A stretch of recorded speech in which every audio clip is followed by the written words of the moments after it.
અમદાવાદમાં પ્લેન ક્રેશની જે દુર્ઘટના બની હતી તેના પછી ઘણા લોકોના ઘણા નવી વાતો સામે આવી છે અને તેમાં ફિલ્મ નિર્માતા મહેશ જીરાવાલા જે ગાયબ થઈ ગયા છે, તે દિવસે તે ગુમ થઈ ગયા છે તેવા સમાચારો સામે આવી રહ્યા છે।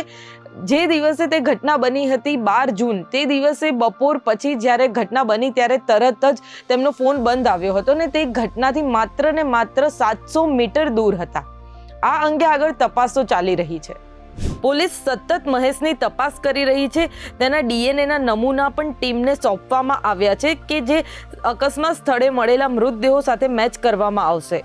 મહેશની પત્ની હેતલે જણાવ્યું છે કે 12 જૂનના રોજ અમદાવાદના લો ગાર્ડન તે ગયા હતા। ત્યાંથી તેમને એક મીટિંગ પૂરી કરી અને બપોરે 1 વાગ્યાની આસપાસ તેમને પત્નીને ફોન કરીને કહ્યું હતું કે મીટિંગ પૂરી થઈ ગઈ છે અને તે ઘરે પરત આવી રહ્યા છે।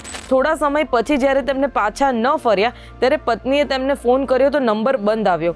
જ્યારે મહેશને ઘણા કલાકો સુધી સંપર્ક ન થયો અને ઘરે પાછા ન આવ્યા ત્યારે હેતલે પોલીસમાં ગુમ થયાની ફરિયાદ નોંધાવી। તપાસમાં જાણવા મળ્યું કે વિમાન ક્રેશ થયું ત્યારે બરાબર 1:40 વાગ્યે મહેશનો મોબાઈલ બંધ હતો।